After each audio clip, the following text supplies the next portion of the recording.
दोस्तों हाजिर एक होर वीडियो रिपोर्ट लैके चैनल रितेश लखी अनप्लग्ड उत्ते ਅੱਜ ਦੀ ਰਿਪੋर्ट ਵਿੱਚ ਇੱਕ ਵਾਰ मैं फिर रिपू दमन सिंह मलिक ਦੇ ਹੱਤਿਆਕਾंड ਉੱਤੇ ਹੀ ਗੱਲਬਾਤ ਕਰਾਂਗਾ। ਇਸ ਦੀ ਇਨਵੈਸਟੀਗੇਸ਼ਨ ਦੇ ਮੁਤਲਕ ਕੀ ਗੱਲਾਂ ਬਾਤਾਂ ਸਾਹਮਣੇ ਆਈਆਂ ਨੇ ਉਹਨਾਂ ਦੀ ਚਰਚਾ ਕਰਾਂਗੇ ਤੇ ਇਹ ਇਨਵੈਸਟੀਗੇਸ਼ਨ ਕੈਨੇਡਾ ਸਰਕਾਰ RCMP ਉੱਥੋਂ ਦੀਆਂ ਜਾਂਚ ਏਜੰਸੀਆਂ ਦੇ ਲਈ ਕਿਉਂ ਇੱਕ ਸਾਖ ਦਾ ਸਵਾਲ ਬਣਨ ਵਾਲੀ ਹੈ इस उत्ते भी चर्चा करांगे। लेकिन सब तो पहला थोड़े सामने वो जानकारी साझी कर दी जो कि हुण तो कुछ ही घंटे पहला इंटीग्रेटेड होमिसाइड इन्वेस्टिगेशन टीम जिहड़ी RCMP दी है उसने सर्री विच एक प्रैस कॉन्फ्रेंस दे विच साझी कीती है। ये दस्सिया गया है एक CCTV फुटेज नूं रिलीज़ करके कि हमलावर या हमलावरां वल्लों वरती गई होंडा CRV SUV जिस दे विच ये हमलावर 1 घंटा पहले उस मौके ते पहुंच चुके सन। सरी दी वो थां जिथे कि रिपू दमन सिंह मलिक जिन्हां दा वेयर हाउस उन्हां दी कंपनी दा सामने सी उत्थे आउणा सी। 1 घंटा इंतजार करन तो बाद रिपू दमन मलिक आंदे ने ते उत्थे उन्हां नूं गोलियां मारियां जांदियां ने। इस गड्डी दे इस इलाके विच आउंदियां दी CCTV फुटेज नूं जारी करके इंटीग्रेटेड होमिसाइड इन्वेस्टिगेशन टीम ने यह साफ किया है कि उन्हां नूं हजे तक कोई भी लीड इस केस दे विच नहीं मिली है। ये CCTV फुटेज अपने आप दे विच एक बहुत बड़ा सबूत है, लेकिन ये जानकारी वो नहीं दे सकते कि इस CCTV फुटेज के जरिए जो तस्वीर सामने आई है ये होंडा CRV दे विच किन्ने लोग सवार सन। मल्टीपल शॉट्स मारे गए ने, रिपू दमन मलिक नूं कई गोलियां मारियां गईयां ते पुलिस वल्लों ये दरकार की गई है, पर इन्वेस्टिगेटर्स वल्लों ये अपील की गई है आम लोगों को कि सवेरे 7 बजे तो लैके 9 बजे के विच उस इलाके दे विच जिन्ने भी लोग गड्डियां उत्ते सवार सन वो अपने अपने जिहड़े डैश कैम्स हुंदे ने जो कि गड्डियां दे उत्ते कैमरे लगे हुंदे ने जो कि एक मूवमेंट दे दौरान आस पास की सारी घटना उत्ते नज़र रख रहे हुंदे ने, उसनूं रिकॉर्ड कर रहे हुंदे ने। उस फुटेज नूं इन्वेस्टिगेटर्स दे नाल साझा करे। इस दे नाल ही इन्वेस्टिगेटर्स ने यह भी अपील की है कि सवेरे 9 तो लैके 10 बजे के आस पास की वो फुटेज भी डैश कैम की या कुछ चश्मदीद जे रहे होन ਉਹ ਅੱਗੇ ਵੱਧ ਕੇ ਸਾਹਮਣੇ ਆਉਣ ਤੇ ਉਹ ਦੱਸ ਸਕਣ ਕਿ ਇਸ ਸਮੇਂ ਦੇ ਦੌਰਾਨ 182 ਜਿਹੜੀ ਸਟਰੀਟ ਸੀ ਉਸ ਦੇ ਆਸ-ਪਾਸ ਕੀ ਮੂਵਮੈਂਟ ਸੀ। 122A ਤੇ 182 ਇਹ ਉਹ ਦੋ ਗਲੀਆਂ ਨੇ ਜਿੱਥੇ ਕਿ ਰਿਪੂ ਦਮਨ ਸਿੰਘ ਮਲਿਕ ਨੂੰ ਗੋਲੀ ਮਾਰੀ ਗਈ ਤੇ ਜਿਸ ਤੋਂ ਤਕਰੀਬਨ 1.5-2 ਕਿਲੋਮੀਟਰ ਦੀ ਦੂਰੀ ਉੱਤੇ ਇੱਕ ਹੋਰ ਗਲੀ ਦੇ ਵਿੱਚ ਉਸ SUV ਨੂੰ ਅੱਗ ਲਾਤੀ ਗਈ ਇਹਨਾਂ ਹਮਲਾਵਰਾਂ ਵੱਲੋਂ ਸਬੂਤ ਨਸ਼ਟ ਕਰਨ ਦੇ ਇਰਾਦੇ ਦੇ ਨਾਲ। सो ये गल्लां बातां दे विच पुलिस ने यह भी दरकार की है, अपील की है कि कोई ज़्यादा स्पैकुलेशन ना की जाए, यानी कि कौन हमलावर ने, किन्ने हमलावर ने, की उन्हां दा मोटिव हो सकता है, इस बारे मीडिया कोई स्पैकुलेशन ज़्यादा ना करे, इस चीज़ की अपील भी RCMP वालों की गई है। सो ये सारियां गल्लां बातां तो बाद हुण सारी दी सारी आस टिकी हुई है कुछ चश्मदीदा विटनेसिस या फिर वो लोग जो कि इस इलाके दे विच उस वक्त सफ़र कर रहे होंगे उन्होंने डैश कैम्स ने जो कोई फुटेज लै ली होएगी तो लै ली होएगी। अदरवाइज इस मामले दे विच जिहड़ी इन्वेस्टिगेशन है उस दे विच अजे कुछ समा लगेगा तो आपां कुछ दिनों का इंतजार होर करना पै सकता है इस चीज़ नूं समझण लई कि आखिर ये पूरी दी पूरी टारगेटिड जिहड़ी किलिंग सी रिपू दमन मलिक दी उसनूं किवें अंजाम दिता गया। ਇੱਥੇ थोड़ा ਜਿਹਾ मैं कंपैरिजन ਅੱਜ करना ਚਾਹਾਂਗਾ क्योंकि ਇਹ ਹੁਣ ਇਨਵੈਸਟੀਗੇਸ਼ਨ ਕੈਨੇਡਾ ਦੀ ਸਰਕਾਰ ਲਈ, ਕੈਨੇਡਾ ਦੀ ਇਨਵੈਸਟੀਗੇਟਰਸ ਜਾਂ ਉੱਥੋਂ ਦੀ ਪੁਲਿਸ ਲਈ ਇੱਕ ਬਹੁਤ ਵੱਡਾ ਪ੍ਰੈਸਟੀਜ ਦਾ ਸਵਾਲ ਬਣਨ ਜਾ ਰਹੀ ਹੈ। ਇਸ ਦੇ ਕਈ ਕਾਰਨ ਹੈਗੇ ਨੇ, ਲੇਕਿਨ ਸਭ ਤੋਂ ਵੱਡਾ ਇਹ ਕਾਰਨ ਹੈ ਕਿ ਇੱਕ ਟਾਰਗੇਟਿਡ ਕਿਲਿੰਗ ਦਾ ਇੱਕ ਬਹੁਤ ਵੱਡਾ ਇਹ ਮਾਮਲਾ ਹੈ। ਕੱਲ ਦੀ ਰਿਪੋਰਟ ਵਿੱਚ ਮੈਂ ਜ਼ਿਕਰ ਕੀਤਾ ਸੀ ਕਿ ਇੱਕ ਬਹੁਤ ਹਾਈ ਪ੍ਰੋਫਾਈਲ ਮਰਡਰ ਹੈ, एक टारगेटिड किलिंग है जिसनों की एक मकसद के नाल अंजाम दिता गया। मकसद ये हो सकता है कि एक दहशत क्रिएट की जाए, लोगों के मनां दे विच एक खौफ क्रिएट किया जाए। हालांकि इस दे पिछे किहड़ियां ताकतां ने, किहड़ियां शक्तियां ने, किहड़े अंसर ने उस बारे हजे कुछ स्पष्टता दे नाल नहीं कहा जा सकता, लेकिन जिस तरीके नाल वारदात की गई है तो अजे तक इस दी जिम्मेवारी किसी वालों नहीं ली गई है।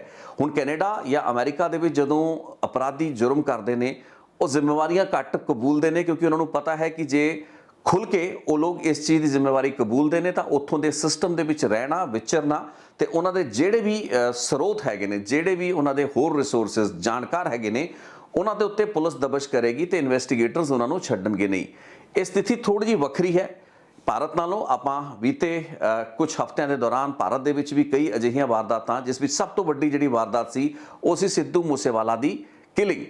29 मई 2022 ਨੂੰ ਸਿੱਧੂ ਮੂਸੇਵਾਲਾ ਨੂੰ ਮਾਰਤਾ ਜਾਂਦਾ ਹੈ, ਲੇਕਿਨ ਇੱਥੇ ਤੇ ਕੈਨੇਡਾ ਦੇ ਸਿਸਟਮ ਵਿੱਚ ਬੜਾ ਫਰਕ ਹੈ। ਸਿੱਧੂ ਮੂਸੇਵਾਲਾ ਦੀ ਹੱਤਿਆ ਤੋਂ ਤਕਰੀਬਨ 1.5 ਘੰਟੇ ਬਾਅਦ ਹੀ ਗੋਲਡੀ ਬਰਾੜ ਦਾ ਮੈਨੂੰ ਫੋਨ ਆ ਜਾਂਦਾ ਹੈ, ਉਹ ਮੇਰੇ ਸਾਹਮਣੇ ਸਾਰੀ ਗੱਲਬਾਤ ਮੰਨ ਲੈਂਦਾ ਹੈ। ਮੇਰੀ ਇਸ ਪੂਰੀ ਦੀ ਪੂਰੀ ਗੱਲਬਾਤ ਜੋ ਕਿ ਮੈਂ ਕੋਟ ਕਰਦਾ ਹੈ ਗੋਲਡੀ ਬਰਾੜ ਨੂੰ, ਉਸੇ ਚੀਜ਼ ਨੂੰ ਪੁਲਿਸ ਮੰਨਦੀ ਵੀ ਇਸ ਵਾਸਤੇ ਹੈ ਕਿਉਂਕਿ ਪੁਲਿਸ ਦੀ ਆਪਣੀ ਥਿਉਰੀ ਤੇ ਆਪਣਾ ਜਿਹੜਾ ਸ਼ੱਕ ਹੁੰਦਾ ਹੈ ਉਹ ਕਾਫੀ ਹੱਦ ਤੱਕ ਲਾਰੈਂਸ ਬਿਸ਼ਨੋਈ ਤੇ ਗੋਲਡੀ ਬਰਾੜ ਉੱਤੇ ਹੀ ਜਾ ਰਿਹਾ ਹੁੰਦਾ ਹੈ। ਕੁਝ ਹੀ ਘੰਟੇ ਦੇ ਵਿੱਚ ਪੁਲਿਸ ਦੇ ਸਾਹਮਣੇ ਪੂਰੀ ਦੀ ਪੂਰੀ ਪਿਕਚਰ ਕਲੀਅਰ ਸੀ।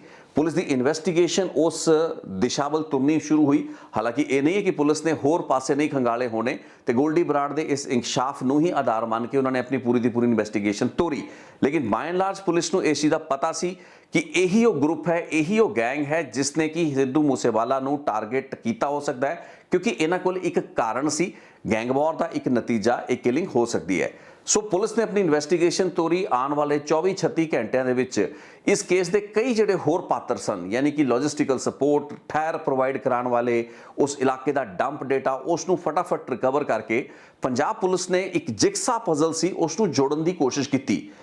ਇਸ ਤੋਂ ਅੱਗੇ ਜਿਹੜੀ ਕਸਰ ਸੀ ਉਹ ਦਿੱਲੀ ਪੁਲਿਸ ਦੇ ਸਪੈਸ਼ਲ ਸੈੱਲ ਨੇ ਕੱਢਤੀ, ਜਦੋਂ ਕਿ ਉਹਨਾਂ ਨੇ ਆਪਣੇ ਲੈਵਲ ਦੇ ਉੱਤੇ ਇਸ ਪੂਰੇ ਦੇ ਪੂਰੇ ਕ੍ਰਾਈਮ ਤੇ ਇਸ ਦੇ ਨਾਲ ਜੁੜੇ ਹੋਏ ਜਿਹੜੇ ਸੰਭਾਵਿਤ ਸ਼ੂਟਰ ਜਾਂ ਲਾਰੈਂਸ ਬਿਸ਼ਨੋਈ ਗੈਂਗ ਦੇ ਜਿੰਨੇ ਵੀ ਗੁਰਗੇ ਗੈਂਗਸਟਰ ਸ਼ੂਟਰ ਵਗੈਰਾ ਸਨ, ਉਹਨਾਂ ਦੀ ਪ੍ਰੋਫਾਈਲਿੰਗ ਨੂੰ ਕੱਢ ਕੇ ਉਸ ਉੱਤੇ ਕੰਮ ਕੀਤਾ ਤੇ ਦੋਵੇਂ ਪੁਲਿਸਾਂ ਨੇ ਮਿਹਨਤ ਕਰਕੇ ਆਪਾਂ ਸਮਝ ਸਕਦੇ ਕਿ ਕਾਫੀ ਹੱਦ ਤੱਕ ਇਸ ਕੇਸ ਦੀ ਗੁੱਥੀ ਨੂੰ ਸੁਲਝਾ ਲਿਆ। ਹਾਂ, 2-3 ਜਿਹੜੇ ਮੇਨ ਸ਼ੂਟਰਸ ਨੇ ਉਹ ਅਜੇ ਤੱਕ ਪੰਜਾਬ ਪੁਲਿਸ ਦੇ ਜਾਂ ਦਿੱਲੀ ਪੁਲਿਸ ਦੇ ਹੱਥ ਨਹੀਂ ਚੜੇ। ਇਹ ਇੱਕ ਨਾਕਾਮਯਾਬੀ ਹੋ ਸਕਦੀ ਹੈ, ਲੇਕਿਨ ਵਿਦਿਨ ਫਿਊ ਆਵਰਸ, ਕੁਝ ਘੰਟਿਆਂ ਤੇ ਕੁਝ ਦਿਨਾਂ ਦੇ ਵਕਫੇ ਤੋਂ ਬਾਅਦ ਪੂਰੀ ਦੀ ਪੂਰੀ ਸਥਿਤੀ ਸਪਸ਼ਟ ਹੋ ਚੁੱਕੀ ਸੀ ਤੇ ਇੱਕ ਬੜਾ ਵੱਡਾ ਕਾਰਨ ਸੀ ਗੋਲਡੀ ਬਰਾੜ ਦਾ ਮੈਨੂੰ ਫੋਨ ਕਰਕੇ ਜਾਂ ਫਿਰ ਇਸ ਮਾਮਲੇ ਦੀ ਜ਼ਿੰਮੇਵਾਰੀ ਨੂੰ ਕਬੂਲਣਾ, ਜਿਸ ਤੋਂ ਬਾਅਦ ਕਿ ਪੁਲਿਸ ਲਈ ਇਨਵੈਸਟੀਗੇਸ਼ਨ ਕਾਫੀ ਸਿੱਧੀ ਸੀ। ਲੇਕਿਨ ਰਿਪੁਦਮਨ ਸਿੰਘ ਮਲਿਕ ਦੇ ਕੇਸ ਦੇ ਵਿੱਚ ਕਹਾਣੀ ਬਿਲਕੁਲ ਹੀ ਡਿਫਰੈਂਟ ਹੈ। ਇੱਥੇ ਇੱਕ ਅਜਿਹਾ ਹਮਲਾਵਰ ਹੈ ਜਾਂ ਸੈਟ ਆਫ ਹਮਲਾਵਰ ਜਿਨ੍ਹਾਂ ਦੇ ਪਿੱਛੇ ਕੁਝ ਅਜਿਹੀਆਂ ਤਾਕਤਾਂ ਕੰਮ ਕਰ ਰਹੀਆਂ ਹੋ ਸਕਦੀਆਂ ਨੇ ਜੋ ਕਿ ਹਮਲਾ ਕਰਵਾਉਣਾ ਚਾਹੁੰਦੀਆਂ ਨੇ, ਦਹਿਸ਼ਤ ਕ੍ਰੀਏਟ ਕਰਨਾ ਚਾਹੁੰਦੀਆਂ ਨੇ। ਉਹਨਾਂ ਦਾ ਮਕਸਦ ਇੱਕ ਅਜਿਹੇ ਤਬਕੇ ਨੂੰ ਡਰਾਉਣਾ ਵੀ ਹੋ ਸਕਦਾ ਹੈ ਜੋ ਕਿ ਰਿਪੁਦਮਨ ਸਿੰਘ ਮਲਿਕ ਦੀ ਹੀ ਰਾਹ ਉੱਤੇ ਜਾਂ ਉਹਨਾਂ ਦੀ ਹੀ ਤਰਜ਼ ਉੱਤੇ ਭਾਰਤ ਸਰਕਾਰ ਜਾਂ ਭਾਰਤ ਸਰਕਾਰ ਦੇ ਪੱਖ ਦੀ ਗੱਲ ਕਰਨਾ ਸ਼ੁਰੂ ਕਰ ਚੁੱਕਾ ਸੀ। ਸੋ ਅਜਿਹੇ ਤਬਕੇ ਦੇ ਵਿੱਚ ਇੱਕ ਦਹਿਸ਼ਤ ਦਾ ਮਾਹੌਲ ਕ੍ਰੀਏਟ ਕਰਨ ਲਈ ਇਹ ਟਾਰਗੇਟਡ ਕਿਲਿੰਗ ਕਰਾਈ ਗਈ ਹੈ, ਲੇਕਿਨ ਇਸ ਦੀ ਜ਼ਿੰਮੇਵਾਰੀ ਕੋਈ ਖੁੱਲ੍ਹ ਕੇ ਨਹੀਂ ਲੈ ਰਿਹਾ। ਇਹ ਬੜੀ ਹੈਰਾਨੀ ਦੀ ਗੱਲ ਵੀ ਹੈ। ਇਸ ਦਾ ਲੌਜੀਕਲ ਕਾਰਨ ਤਾਂ ਸਾਨੂੰ ਸਭ ਨੂੰ ਸਮਝ ਵਿੱਚ ਆ ਰਿਹਾ ਹੈ, ਲੇਕਿਨ ਇਹੀ ਉਹ ਚੁਣੌਤੀ ਹੈ ਜੋ ਕਿ ਕੈਨੇਡਾ ਦੀ ਸਰਕਾਰ ਤੇ ਕੈਨੇਡਾ ਦੀ ਪੁਲਿਸ ਦੇ ਸਾਹਮਣੇ ਹੈ, ਕਿਉਂਕਿ ਹੁਣ ਦੋ ਅਜਿਹੀਆਂ ਹੱਤਿਆਕਾਂਡ ਜਿਹੜੇ ਪਿਛਲੇ 2 ਮਹੀਨਿਆਂ ਦੇ ਵਿੱਚ ਹੋਏ ਨੇ, ਇੱਕ ਸਿੱਧੂ ਮੂਸੇਵਾਲਾ ਦਾ ਹੱਤਿਆਕਾਂਡ ਤੇ ਇੱਕ ਰਿਪੁਦਮਨ ਮਲਿਕ ਦਾ ਹੱਤਿਆਕਾਂਡ। ਇਹ ਦੋਵੇਂ ਹੱਤਿਆਕਾਂਡ ਦੇ ਜਿਹੜੇ ਤਾਰ ਹੈਗੇ ਨੇ, ਇਹਨਾਂ ਮਰਡਰਸ ਦੇ ਜਿਹੜੇ ਤਾਰ ਹੈਗੇ ਨੇ, ਉਹ ਕੈਨੇਡਾ ਦੇ ਨਾਲ ਜੁੜਦੇ ਨੇ। ਗੋਲਡੀ ਬਰਾੜ ਅੱਜ ਦੀ ਤਰੀਕ ਦੇ ਵਿੱਚ ਵੀ ਕੈਨੇਡਾ ਦੇ ਵਿੱਚ ਬੈਠਾ ਹੈ। ਉਸ ਦਾ red corner notice Sidhu Moosewala ਦੀ ਮੌਤ ਤੋਂ ਬਾਅਦ ਜਾਰੀ ਕੀਤਾ ਜਾਂਦਾ ਹੈ ਤੇ ਗੋਲਡੀ ਬਰਾੜ ਦੀ ਭਾਲ ਦੇ ਵਿੱਚ ਪੂਰੀ ਦੁਨੀਆ ਦੀ ਹੁਣ ਪੁਲਿਸ ਲੱਗੀ ਹੋਈ ਹੈ, ਲੇਕਿਨ ਮੰਨਿਆ ਜਾ ਰਿਹਾ ਹੈ ਕਿ ਗੋਲਡੀ ਬਰਾੜ ਦੀ ਲੋਕੇਸ਼ਨ ਅੱਜ ਦੀ ਤਰੀਕ ਦੇ ਵਿੱਚ ਵੀ ਕੈਨੇਡਾ ਦੇ ਵਿੱਚ ਹੈ। ਉਲਟਾ ਗੋਲਡੀ ਬਰਾੜ ਇੰਨੇ ਦਿਨਾਂ ਦੇ ਵਿੱਚ ਪੁਲਿਸ ਤੇ ਏਜੰਸੀਆਂ ਤੋਂ ਛੁਪਣ ਦੀ ਬਜਾਏ ਇੱਕ ਵੀਡੀਓ ਜਾਰੀ ਕਰਦਾ ਜਿਸ ਵਿੱਚ ਤਕਰੀਬਨ ਅੱਧਾ ਘੰਟਾ ਉਹ ਬੋਲਦਾ ਹੈ ਤੇ ਆਪਣੇ ਉਹਨਾਂ ਕਾਰਨਾਂ ਨੂੰ ਜੋ ਕਿ ਉਸਨੇ ਮੈਨੂੰ ਫੋਨ ਦੇ ਉੱਤੇ ਦੱਸੇ, ਉਹਨਾਂ ਨੂੰ ਇੱਕ ਵੀਡੀਓ ਫਾਰਮ ਦੇ ਵਿੱਚ ਸ਼ੂਟ ਕਰਕੇ ਟੀਵੀ ਚੈਨਲਾਂ ਤੱਕ ਪਹੁੰਚਾਉਂਦਾ ਹੈ, ਜਿਸ ਤੋਂ ਬਾਅਦ ਕਿ ਦੇਸ਼ ਦਾ ਮੀਡੀਆ, ਪੰਜਾਬ ਦਾ ਮੀਡੀਆ ਇਸ ਇੰਟਰਵਿਊ ਨੂੰ ਪ੍ਰਸਾਰਿਤ ਕਰਦਾ ਹੈ। ਹੁਣ ਗੋਲਡੀ ਬਰਾੜ ਦੀ ਲੋਕੇਸ਼ਨ ਹੈ ਕੈਨੇਡਾ ਤੇ ਰਿਪੁਦਮਨ ਮਲਿਕ ਨੂੰ ਮਾਰ ਕੇ ਗਏ ਉਹ ਜਿਹੜੇ ਕ੍ਰਿਮੀਨਲਸ ਹੈਗੇ ਨੇ ਉਹਨਾਂ ਦੀ ਲੋਕੇਸ਼ਨ ਵੀ ਕੈਨੇਡਾ ਹੈ। ਸੋ ਕੈਨੇਡਾ ਦੇ ਵਿੱਚ ਇਸ ਵਕਤ ਅਜਿਹੇ ਕ੍ਰਿਮੀਨਲਸ ਘੁੰਮ ਰਹੇ ਨੇ ਜੋ ਕਿ ਪੰਜਾਬ ਤੇ ਸਰੀ ਦੀ ਧਰਤੀ ਉੱਤੇ ਐਡੇ ਐਡੇ ਵੱਡੇ ਪੱਧਰ ਤੇ ਲੋਕਾਂ ਦੀਆਂ ਹੱਤਿਆਵਾਂ ਕਰ ਚੁੱਕੇ ਨੇ। ਕਿਉਂਕਿ ਮੈਂ ਇਹ ਵੀ ਸਮਝਣਾ ਚਾਹੁੰਦਾ ਹੈ ਕਿ ਕਿਸਨੇ ਕਰਾਇਆ, ਕਿਸਨੇ ਹੱਤਿਆਕਾਂਡ ਕੀਤੀ, ਉਸ ਦੇ ਪਿੱਛੇ ਦੇ ਕਾਰਨ ਕੀ ਸੀ, ਕਿਹੜੀਆਂ ਵੱਡੀਆਂ ਤਾਕਤਾਂ ਇਨਵੋਲਵ ਰਹੀਆਂ। ਇਹ ਤਾਂ ਇੱਕ ਵਿਸ਼ਾ ਹੈ ਹੀ ਹੈ ਜਿਸ ਨੂੰ ਕਿ ਆਪਾਂ ਸਾਰੇ ਜਾਣਨਾ ਚਾਹੁੰਦੇ ਹਾਂ, ਲੇਕਿਨ ਮੈਂ ਵਿਸ਼ੇਸ਼ ਤੌਰ ਤੇ ਉਹਨਾਂ ਫੁੱਟ ਆਪਰੇਟਿਵਸ ਨੂੰ ਸਮਝਣਾ ਚਾਹਾਂਗਾ, ਯਾਨੀ ਕਿ ਉਹ ਫੁੱਟ ਸੋਲਜਰ ਜਿਹੜੇ ਹੁੰਦੇ ਨੇ ਜ਼ਮੀਨ ਦੇ ਉੱਤੇ ਜੋ ਕਿ ਅਜਿਹੀਆਂ ਵਾਰਦਾਤਾਂ ਨੂੰ ਅੰਜਾਮ ਦਿੰਦੇ ਨੇ। ਪੰਜਾਬ ਦੇ ਵਿੱਚ ਕੋਈ ਵਾਰਦਾਤ ਨੂੰ ਅੰਜਾਮ ਦਿਵਾਉਣਾ ਹੋਵੇ, ਚਾਹੇ ਉਹ ਟਾਰਗੇਟਡ ਕਿਲਿੰਗ ਹੋਵੇ, ਕਿਸੇ ਧਾਰਮਿਕ ਨੇਤਾ ਨੂੰ ਮਰਵਾਉਣਾ ਹੋਵੇ, ਕਿਸੇ ਪੋਲੀਟੀਸ਼ੀਅਨ ਨੂੰ ਮਰਵਾਉਣਾ ਹੋਵੇ, ਕਿਸੇ ਐਕਟਰ ਸਿੰਗਰ ਨੂੰ ਨਿਸ਼ਾਨਾ ਬਣਾਉਣਾ ਹੋਵੇ, ਤਾਂ ਫਿਰ ਇੱਥੇ ਗੈਂਗਸਟਰਸ ਤੇ ਕ੍ਰਿਮੀਨਲਸ ਦਾ ਸਹਾਰਾ ਲਿਆ ਜਾਂਦਾ ਹੈ। ਕੈਨੇਡਾ ਦੇ ਵਿੱਚ ਵੀ ਗੈਂਗਸਟਰਸ, ਖਾਸ ਕਰਕੇ ਵੈਨਕੂਵਰ, BC ਜਿਹੜਾ ਬ੍ਰਿਟਿਸ਼ ਕੋਲੰਬੀਆ ਵਾਲਾ ਇਲਾਕਾ ਹੈ, ਇਹਨਾਂ ਇਲਾਕਿਆਂ ਦੇ ਵਿੱਚ ਗੈਂਗਸਟਰਾਂ ਦੀ ਭਰਮਾਰ ਹੈ ਤੇ ਹੋਰ ਵੀ ਇਲਾਕਿਆਂ ਦੇ ਵਿੱਚ ਗੈਂਗ ਵਾਰਸ ਲਗਾਤਾਰ ਚੱਲਦੀਆਂ ਰਹਿੰਦੀਆਂ ਨੇ। ਗੈਂਗ ਵਾਰਸ ਦੇ ਵਿੱਚ ਹੱਤਿਆਵਾਂ ਦਾ ਸਿਲਸਿਲਾ ਲਗਾਤਾਰ ਚੱਲਦਾ ਰਹਿੰਦਾ ਹੈ। ਲੇਕਿਨ ਮੈਂ ਸਮਝਣਾ ਇਹ ਚਾਹੁੰਦਾ ਕਿ ਜਦੋਂ ਹੱਤਿਆ ਰਿਪੁਦਮਨ ਮਲਿਕ ਦੀ ਹੋਵੇ, ਜਿਸ ਦੇ ਪਿੱਛੇ ਕਈ ਬਹੁਤ ਵੱਡੀਆਂ ਤਾਕਤਾਂ ਇਨਵੋਲਵ ਰਹਿ ਸਕਦੀਆਂ ਨੇ, ਉਹਨਾਂ ਨੇ ਇਸ ਵਾਰਦਾਤ ਲਈ ਕਿਹੜੇ ਅੰਸਰਾਂ ਨੂੰ ਵਰਤਿਆ ਹੋ ਸਕਦਾ ਹੈ। ਇਹ ਤਾਂ ਇਤਫਾਕ ਨਹੀਂ ਹੋ ਸਕਦਾ ਕਿ ਇੰਨੇ ਸਾਲ, ਤਕਰੀਬਨ 3.5-4 ਦਹਾਕੇ ਤੋਂ ਰਿਪੁਦਮਨ ਮਲਿਕ ਵਿਵਾਦਾਂ ਦੇ ਵਿੱਚ ਤੁਰੇ ਆ ਰਹੇ ਸਨ। ਅੱਜ ਤੱਕ ਉਹਨਾਂ ਤੇ ਕਿਸੇ ਨੇ ਹੱਥ ਨਹੀਂ ਪਾਇਆ, ਕੋਈ ਹਮਲਾ ਉਹਨਾਂ ਤੇ ਉਸ ਤਰੀਕੇ ਦਾ ਨਹੀਂ ਹੋਇਆ। ਕੋਰਟ ਕਚਹਿਰੀਆਂ ਤੇ ਦੇਸ਼ ਦੀ ਸੁਪਰੀਮ ਕੋਰਟ ਤੱਕ ਉਹਨਾਂ ਨੇ ਲੜਾਈਆਂ ਲੜੀਆਂ ਤੇ ਉਹਨਾਂ ਲੜਾਈਆਂ ਵਿੱਚ ਕਾਮਯਾਬ ਵੀ ਹੋਏ। लेकिन इन्हां सब चीज़ों के बावजूद, उन्हां सब विवादों के बावजूद ज़्यादातर लोगों के नाल उन्हां दे संबंध चंगे सन। सिर्फ एक ही अजिहा धड़ा सी जिस दे नाल उन्हां दे संबंध बीते कई सालों के विच विगड़ने शुरू हो चुके सन। सो जनवरी की घटनाक्रम ते उस तो बाद उन्हां दा जिहड़ा भारत सरकार ते भारत स्टेट के प्रति झुकाव रुख दे विच जिहड़ी नरमी सी, जे यही कारण सी तो फिर समझण वाली गल यह है कि जिहड़े ग्राउंड ऑपरेटिव सीगे, यानी कि इस वारदात, इस हत्याकांड नूं करन वाले जिहड़े शूटर रहे होणगे या रहा होएगा, वो कौन सी ते उस नूं कित्थों सोर्स किया गया। एक बड़ा वड्डा सवाल है कि कैनेडा दे विच एडे सौखे तरीके नाल आइडियोलॉजिकली या फिर विचारधारक पद्धर उत्ते लोग जज्बाती होकर इस तरीके का कतल कर सकते हैं, या फिर इस हत्याकांड या वारदात दे विच भी कुछ गैंगस्टर्स या क्रिमिनल्स की वरतों की गई। क्योंकि इस चीज़ मैं दावे दे नाल कह सकता कि कैनेडा की धरती इस वक्त एक ब्रीडिंग ग्राउंड बन चुकी है, एक सेफ हेवन बन चुकी है उन्होंने क्रिमिनल्स लई, उन्होंने गैंगस्टर्स लई, जो कि भारत, पंजाब ते देश के होर हिस्सों के विच वारदातां करते हैं ते बाद दे विच वो पूरे दे पूरे तार जुड़ते हैं कैनेडा दे नाल। आपां गल गोल्डी बराड़ दी कीती, जो कि कैनेडा दे विच ही बेस्ड है। कुछ दिन पहला मैं रिपोर्ट की सी इनफैक्ट रिंदे संधू बारे। रिंदे संधू की भी अज तो तकरीबन 20-25 दिन पहला तक की जिहड़ी लोकेशन है वो कैनेडा के आस पास की ही मन्नी जाती रही है। सो जे रिंदा संधू ते गोल्डी बराड़ वर्गे लोग कैनेडा च बैठे ने, लंडा हरीके जो कि कैनेडा दे विच बैठा है, जे इस तरीके के अंसर कैनेडा दे विच बैठ के अपना काम कर रहे हैं, भारत दे विच अपनी गतिविधियों चला रहे हैं, तो फिर कैनेडा दे विच जिहड़ा जुर्म हो रहा है उस दे विच किहड़े अंसरां दी वरतों की जा सकती है, की गई हो सकती है। ये एक बड़ा वड्डा सवाल है जिसनूं जानण दे विच मेरी बड़ी रुचि है। तो इस दे नाल ही जिहड़ा होर वड्डा सवाल है वो ये है कि कैनेडा दीआं एजेंसियां, उत्थों दी RCMP, उत्थों दी पुलिस इन्नी कि समर्थ है कि इस केस की गुत्थी नूं, इस कड़ी नूं सुलझा लेगी। इस उत्ते वड्डे सवाल इस वास्ते है क्योंकि इसे पूरे दे पूरे मर्डर तो पहलां दी जिहड़ी पिछले 30-35 सालों का जिहड़ा इतिहास रहा है, जिस दे नाल खुद रिपुदमन मलिक जुड़िया रहा, वो इतिहास सी कनिष्क हवाई हादसा ते उस दी इन्वेस्टिगेशन। तुसीं हैरान मनोगे कि इस एडे वड्डे हादसे ते त्रासदी जिस विच कि तकरीबन 350 तो वध लोगों की जान गई होवे, एक भी बंदे नूं अज तक अदालत ने दोषी नहीं ठहराया।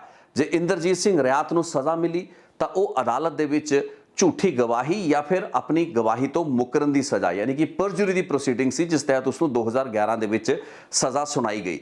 उस तो पहला उसनूं कुछ साल जेल दे विच रखा गया, लेकिन जिहड़े बागड़ी सी, अजैब सिंह बागड़ी ते रिपुदमन सिंह मलिक, इन्हां नूं तां इस केस दे विच सज़ा हो ही नहीं पाई।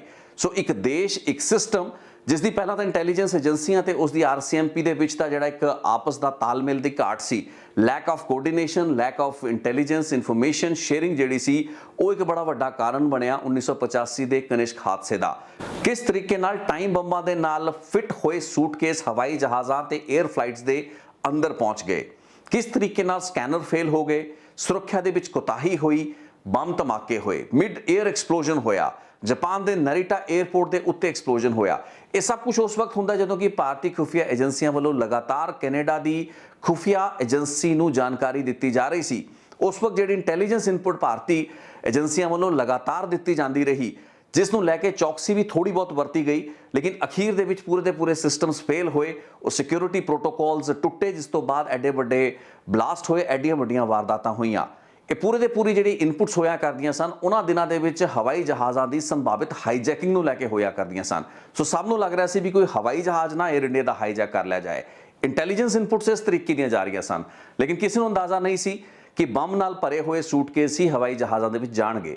एक पूरा दा पूरा सिस्टम फेल होया कैनेडा दा, उत्थों दी RCMP दा ते उत्थों दी इंटैलीजेंस एजेंसी दा। उस तो बाद जदों इस मामले की पड़ताल हुई, इन्वेस्टिगेशन सही तरीके नाल नहीं हो पाई, सही लीड्स नहीं हासिल कीतियां जा सकियां, जिहड़ी खुफिया विभाग का रिकॉर्ड सी उस दे विचों बड़ियां क्रिटिकल टेप्स गायब हो गईयां।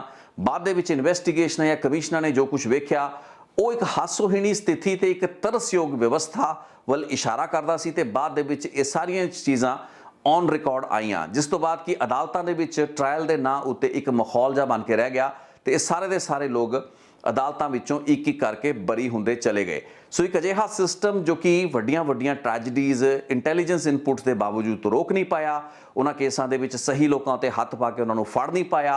बहुत से लोग देश छड्ड के चले गए जिहड़े कि इस केस दे विच मेन सस्पैक्ट हो सकते सी, ਉਹਨਾਂ ਨੂੰ ਉਹ ਕਾਬੂ ਨਹੀਂ ਕਰ ਪਾਏ ਤੇ ਟ੍ਰਾਇਲ ਸਹੀ ਤਰੀਕੇ ਨਾਲ ਨਹੀਂ ਹੋ ਪਾਏ, ਸਜ਼ਾਵਾਂ ਲੋਕਾਂ ਨੂੰ ਨਹੀਂ ਹੋ ਪਾਈਆਂ। ਇੱਕ ਪੂਰਾ ਦਾ ਪੂਰਾ ਸਿਸਟਮ ਫੇਲ ਹੋਇਆ। ਖੁਫੀਆ ਤੰਤਰ, ਇਨਵੈਸਟੀਗੇਟਰਸ, ਅਦਾਲਤਾਂ, ਟ੍ਰਾਇਲਸ ਲੈਵਲ ਦੇ ਉੱਤੇ ਕਮਿਸ਼ਨਸ ਇਨਸਾਫ ਨਹੀਂ ਦੇ ਪਾਏ। ਪੀੜਤਾਂ ਦੇ ਪਰਿਵਾਰਾਂ ਨੂੰ ਇਨਸਾਫ ਨਹੀਂ ਮਿਲ ਪਾਇਆ, ਮ੍ਰਿਤਕਾਂ ਨੂੰ ਇਨਸਾਫ ਨਹੀਂ ਮਿਲ ਪਾਇਆ ਤੇ ਹੁਣ ਇਸੇ ਸਿਸਟਮ ਦੇ ਸਾਹਮਣੇ ਇੱਕ ਚੁਣੌਤੀ ਹੈ। ਹਾਲਾਂਕਿ ਇਹਨਾਂ तमाम ਸਾਲਾਂ ਦੇ ਵਿੱਚ ਸਬਕ ਬਹੁਤ ਲਏ ਨੇ, ਲੇਕਿਨ ਕੈਨੇਡਾ ਦੀ ਜਿਹੜੀ ਵਿਵਸਥਾ ਹੈ ਉਸ ਦੇ ਵਿੱਚ ਇਨਵੈਸਟੀਗੇਸ਼ਨ ਜੋ ਕਿ ਇੱਕ ਬਹੁਤ ਹੀ ਸਾਇੰਟੀਫਿਕ ਬੇਸ ਉੱਤੇ ਹੁੰਦੀ ਹੈ, ਉਸ ਦੇ ਵਿੱਚ ਸਖਤੀ ਉਸ ਲੈਵਲ ਦੀ ਨਹੀਂ ਕੀਤੀ ਜਾਂਦੀ। ਜਿਸ ਤਰੀਕੇ ਦੀ ਸਖਤੀ ਜਾਂ ਜਿਸ ਤਰੀਕੇ ਦੀ ਇਨਵੈਸਟੀਗੇਸ਼ਨ ਜਾਂ ਜੋ ਐਗਰੈਸ਼ਨ ਭਾਰਤ ਦੇ ਵਿੱਚ ਵੇਖਣ ਨੂੰ ਮਿਲਦਾ ਹੈ, ਬੇਸ਼ੱਕ ਕਈ ਥਾਵਾਂ ਦੇ ਉੱਤੇ ਇਹ ਲੋਕ ਓਵਰਬੋਰਡ ਚਲੇ ਜਾਂਦੇ ਨੇ, ਵਧੀਕੀਆਂ ਵੀ ਹੁੰਦੀਆਂ ਨੇ, ਲੋਕਾਂ ਦਾ ਨਜਾਇਜ਼ ਵੀ ਬਹੁਤ ਕੁਝ ਹੁੰਦਾ ਹੈ, ਗੈਂਗਸਟਰ ਨੂੰ ਪੈਦਾ ਕਰਨ ਦਾ ਕੰਮ ਵੀ ਇੱਥੇ ਪੁਲਿਸ ਹੀ ਕਰ ਲੈਂਦੀ ਹੈ। ਉਹ ਸਾਰੀ ਸਿਸਟਮ ਦੀਆਂ ਕਮੀਆਂ ਇੱਕ ਪਾਸੇ ਨੇ, ਲੇਕਿਨ ਜਦੋਂ ਕਿਸੇ ਵੀ ਕੇਸ ਦੀ ਇਨਵੈਸਟੀਗੇਸ਼ਨ ਕਰਨੀ ਹੁੰਦੀ ਹੈ ਤਾਂ ਸਹੀ ਜੜ ਤੱਕ ਤੇ ਸਹੀ ਕਲਪਿਟਸ ਤੱਕ ਪਹੁੰਚਣ ਦੇ ਵਿੱਚ ਭਾਰਤ, ਪੰਜਾਬ ਜਾਂ ਫਿਰ ਦਿੱਲੀ ਪੁਲਿਸ ਵਰਗੀ ਜਿਹੜੀਆਂ ਇਨਵੈਸਟੀਗੇਸ਼ਨ ਟੀਮਾਂ ਹੈਗੀਆਂ ਨੇ ਉਹ ਕਾਫੀ ਕਾਰਗਰ ਸਾਬਤ ਰਹੀਆਂ ਨੇ। ਫਿਰ ਉਹ ਵੱਖਰੀ ਗੱਲ ਹੈ ਕਿ ਅੱਜ ਤੱਕ ਕੁਝ ਸ਼ੂਟਰਾਂ ਨੂੰ ਨਹੀਂ ਫੜਿਆ ਗਿਆ, ਲੇਕਿਨ ਪੂਰੀ ਦੀ ਪੂਰੀ ਗੁੱਥੀ ਨੂੰ ਸੁਲਝਾ ਲਿਆ ਗਿਆ ਤੇ ਕੁਝ ਘੰਟਿਆਂ ਤੇ ਕੁਝ ਦਿਨਾਂ ਦੇ ਵਿੱਚ ਪੂਰੀ ਦੀ ਪੂਰੀ ਪਿਕਚਰ ਸਿੱਧੂ ਮੂਸੇਵਾਲਾ ਹੱਤਿਆਕਾਂਡ ਦੀ ਸਾਡੇ ਸਾਹਮਣੇ ਕਲੀਅਰ ਸੀ। ਆਸ ਇਹ ਕੀਤੀ ਜ਼ਰੂਰ ਜਾ ਸਕਦੀ ਹੈ ਕਿ ਕੈਨੇਡਾ ਦੇ ਵਿੱਚ ਵੀ ਇਸੇ ਤਰਜ਼ ਦੇ ਉੱਤੇ ਇੱਕ ਸਾਇੰਟੀਫਿਕ ਬੇਸ ਦੇ ਉੱਤੇ ਇਹ ਇਨਵੈਸਟੀਗੇਸ਼ਨ ਕੀਤੀ ਜਾਏਗੀ। ਬਹੁਤ ਹੀ ਸੁਚੱਜੇ ਢੰਗ ਦੇ ਨਾਲ ਅੱਜ ਪ੍ਰੈਸ ਬਰੀਫਿੰਗ ਉਹਨਾਂ ਦੇ ਅਥਾਰਟੀਜ਼ ਨੇ ਕੀਤੀਆਂ ਨੇ। ਉਹ ਜੰਪ ਨਹੀਂ ਕਰਨਾ ਚਾਹ ਰਹੇ ਕਿਸੇ ਕੰਕਲੂਜਨ ਦੇ ਉੱਤੇ, ਕੋਈ ਹਾਈਪੋਥੇਸਿਸ ਲੈ ਕੇ ਨਹੀਂ ਚੱਲਣਾ ਚਾਹ ਰਹੇ, ਇੱਕ ਖੁੱਲੇ ਦਿਮਾਗ ਦੇ ਨਾਲ ਇਸ ਇਨਵੈਸਟੀਗੇਸ਼ਨ ਨੂੰ ਕਰਨਾ ਚਾਹ ਰਹੇ ਨੇ। ਲੇਕਿਨ ਇਸ ਦੇ ਵਿੱਚ ਕਿੰਨਾ ਸਮਾਂ ਲੱਗੇਗਾ ਇਹ ਵੇਖਣਾ ਬਾਕੀ ਹੋਏਗਾ। ਜਦੋਂ ਅਜਿਹੇ ਕੇਸਾਂ ਤੇ ਇਨਵੈਸਟੀਗੇਸ਼ਨ ਦੇ ਵਿੱਚ ਭਾਰਤ ਦੇ ਵਿੱਚ ਇਨਸਾਫ ਦੀ ਗੱਲ ਹੋਵੇ, ਗੱਲਬਾਤ ਦੋਸ਼ੀਆਂ ਨੂੰ ਫੜਨ ਦੀ ਹੋਵੇ ਤੇ ਸਰਕਾਰਾਂ ਤੋਂ ਆਸ ਦੀ ਗੱਲ ਹੋਵੇ ਤਾਂ ਅਸੀਂ ਕੁਝ ਹੀ ਘੰਟਿਆਂ ਤੇ ਕੁਝ ਹੀ ਦਿਨਾਂ ਦੇ ਵਿੱਚ ਰਿਜ਼ਲਟਸ ਚਾਹੁੰਦੇ ਹਾਂ। ਲੇਕਿਨ ਜਦੋਂ ਗੱਲ ਕੈਨੇਡਾ ਦੀ ਹੁੰਦੀ ਹੈ, ਸਾਨੂੰ ਹੁੰਦਾ ਕਿ ਆਰਾਮ ਨਾਲ ਪੁਲਿਸ ਨੂੰ ਤੇ ਇਨਵੈਸਟੀਗੇਟਰਸ ਨੂੰ ਆਪਣਾ ਕੰਮ ਕਰਨ ਦਿੱਤਾ ਜਾਏ। ਇਹ ਇੱਕ ਮਤਭੇਦ ਹੈ, ਇੱਕ ਬਾਇਸ ਹੈ ਜੋ ਕਿ ਸਾਡੇ ਮਨਾਂ ਦੇ ਵਿੱਚ ਹੈ। ਜੇ ਕੁਝ ਦਿਨਾਂ ਬਾਅਦ ਕੋਈ ਸ਼ੂਟਰ ਸਾਡੇ ਹੱਥ ਨਹੀਂ ਲੱਗਦੇ, ਅਸੀਂ ਪੁਲਿਸ ਦੇ ਉੱਤੇ ਸਵਾਲ ਖੜੇ ਕਰ ਦਿੰਦੇ ਹਾਂ, ਅਸੀਂ ਪੂਰੇ ਸਿਸਟਮ ਦੇ ਉੱਤੇ ਸਵਾਲ ਖੜੇ ਕਰ ਦਿੰਦੇ ਹਾਂ। ਕਈ ਕੇਸਾਂ ਦੇ ਵਿੱਚ ਤਾਂ ਜਿਹੜੇ ਮ੍ਰਿਤਕਾਂ ਦੀਆਂ ਲਾਸ਼ਾਂ ਨੂੰ ਲੈ ਕੇ ਲੋਕ ਸੜਕਾਂ ਤੇ ਬਹਿ ਜਾਂਦੇ ਨੇ ਤੇ ਕਹਿੰਦੇ ਨੇ ਤਦ ਤੱਕ ਨਹੀਂ ਉੱਠਾਂਗੇ ਜਦ ਤੱਕ ਇਨਸਾਫ ਨਹੀਂ ਮਿਲ ਜਾਂਦਾ। ਮੈਂ ਪਹਿਲਾਂ ਵੀ ਇੱਕ ਸ਼ਬਦ ਯੂਜ਼ ਕੀਤਾ ਸੀ ਕਿ ਇਨਸਾਫ ਨੂੰ ਆਪਾਂ ਇੱਕ ਇਨਸਟੈਂਟ ਕਾਫੀ ਸਮਝਦੇ ਹਾਂ ਕਿ ਇਨਸਾਫ ਐਡੇ ਸੌਖੇ ਤਰੀਕੇ ਨਾਲ ਮਿਲ ਜਾਂਦਾ ਹੈ, ਲੇਕਿਨ ਜਦੋਂ ਮਾਮਲਾ ਕੈਨੇਡਾ ਦਾ ਹੋਵੇ, ਉੱਥੋਂ ਦੇ ਇਨਵੈਸਟੀਗੇਟਰਸ ਜੇ ਸਾਨੂੰ ਕਹਿੰਦੇ ਨੇ ਕਿ ਜ਼ਿਆਦਾ ਸਪੈਕੂਲੇਟ ਨਾ ਕਰੋ ਤਾਂ ਅਸੀਂ ਉਹਨਾਂ ਨੂੰ ਲੋੜੀਂਦਾ ਤੇ ਬਣਦਾ ਸਮਾਂ ਦੇਣ ਲਈ ਤਿਆਰ ਹੁੰਦੇ ਹਾਂ। ਕਿਤੇ ਨਾ ਕਿਤੇ ਸਾਡੇ ਨਜ਼ਰੀਏ ਦੇ ਵਿੱਚ ਵੀ ਬਾਇਸ ਹੈ, ਲੇਕਿਨ ਇਸ ਵਕਤ ਇੱਕ ਵੱਡੀ ਚੁਣੌਤੀ ਕੈਨੇਡਾ ਦੀ ਸਰਕਾਰ ਤੇ ਉੱਥੋਂ ਦੀ ਐਸਟੈਬਲਿਸ਼ਮੈਂਟ ਦੇ ਸਾਹਮਣੇ ਹੈ। ਉਹਨਾਂ ਨੇ ਇੱਕ ਨਹੀਂ ਬਲਕਿ 2 ਕੇਸਾਂ ਦੇ ਵਿੱਚ ਆਪਣੀ ਕਾਰਗਰਤਾ ਸਥਾਪਿਤ ਤੇ ਸਾਬਤ ਕਰਨੀ ਹੈ। ਰਿਪੂ ਦਮਨ ਮਲਿਕ ਦਾ ਇੱਕ ਕੇਸ ਹੈ ਤੇ ਜੇ ਉਹ ਮੰਨਦੇ ਨੇ ਕਿ ਸਿੱਧੂ ਮੂਸੇਵਾਲਾ ਦਾ ਕਤਲ ਕੇਸ ਉਹਨਾਂ ਦੇ ਨਾਲ ਲਿੰਕਡ ਨਹੀਂ ਹੈ ਤਾਂ ਇੱਕ ਬਹੁਤ ਵੱਡੀ ਗਲਤਫਹਿਮੀ ਹੈ। ਸਿੱਧੂ ਮੂਸੇਵਾਲਾ ਦਾ ਕਾਤਲ ਗੋਲਡੀ ਬਰਾੜ ਕੈਨੇਡਾ ਦੇ ਵਿੱਚ ਹੈ। ਉਸ ਦੀ ਭਾਲ ਤੇ ਉਸ ਦੀ ਗ੍ਰਿਫਤਾਰੀ ਲਈ ਕੈਨੇਡਾ ਸਰਕਾਰ ਨੇ ਕੀ ਕੁਝ ਕੀਤਾ ਹੈ, ਉਹਨਾਂ ਦੀ ਪੁਲਿਸ ਕੀ ਕੁਝ ਕਰ ਰਹੀ ਹੈ, ਇਸ ਉੱਤੇ ਵੀ ਸਭ ਦੀ ਨਜ਼ਰ ਹੈ। ਸੋ ਸਿਰਫ ਭਾਰਤ ਤੇ ਪੰਜਾਬ ਪੁਲਿਸ ਨੂੰ ਹੀ ਆਪਾਂ ਦੋਸ਼ੀ ਨਾ ਮੰਨੀਏ, ਸਾਨੂੰ ਕਿਤੇ ਨਾ ਕਿਤੇ ਹੁਣ ਨਜ਼ਰਾਂ ਕੈਨੇਡਾ ਦੀ ਸਰਕਾਰ ਤੇ ਉੱਥੋਂ ਦੀ ਪੁਲਿਸ ਉੱਤੇ ਟਿਕਾਣੀਆਂ ਪੈਣੀਆਂ ਨੇ। 2 ਕੇਸਾਂ ਦੇ ਵਿੱਚ ਹੁਣ ਜਿਹੜੇ ਦੋਸ਼ੀ ਹੈਗੇ ਨੇ ਉਹਨਾਂ ਦੀ ਭਾਲ ਹੈ, ਕਿਲਰਸ ਦੀ ਭਾਲ ਹੈ ਤੇ ਇਹ ਕਿਲਰਸ ਕੈਨੇਡਾ ਦੇ ਵਿੱਚ ਹੀ ਹੈਗੇ ਨੇ। ਸੋ ਆਸ ਕਰਾਂਗੇ ਕਿ ਕੈਨੇਡਾ ਸਰਕਾਰ ਆਪਣੇ ਨਾਂ ਤੇ ਆਪਣੇ ਦਾਅਵਿਆਂ ਉੱਤੇ ਖਰੀ ਉਤਰੇਗੀ ਤੇ ਦੋਸ਼ੀਆਂ ਨੂੰ ਛੇਤੀ ਤੋਂ ਛੇਤੀ ਫੜਨ ਦੇ ਵਿੱਚ ਕਾਮਯਾਬ ਰਹੇਗੀ। ਅੱਜ ਦੀ ਰਿਪੋਰਟ ਦੇ ਵਿੱਚ ਮੈਂ ਇਹੀ ਗੱਲਾਂ ਬਾਤਾਂ ਕਰਨਾ ਚਾਹੁੰਦਾ ਸੀ, ਇਸੇ ਇਨਵੈਸਟੀਗੇਸ਼ਨ ਦੇ ਪੱਖ ਨੂੰ ਐਗਜ਼ਾਮਿਨ ਕਰਨਾ ਚਾਹੁੰਦਾ ਸੀ। ਆਸ ਕਰਾਂਗਾ ਠੀਕ ਲੱਗੀ ਹੋਏਗੀ ਇਹ ਰਿਪੋਰਟ। ਬਹੁਤ ਬਹੁਤ ਧੰਨਵਾਦ। ਇੱਕ ਹੋਰ ਰਿਪੋਰਟ ਲੈ ਕੇ ਕੱਲ ਫੇਰ ਤੁਹਾਡੇ ਸਾਹਮਣੇ ਹਾਜ਼ਰ ਹੋਵਾਂਗਾ। Thank you so much.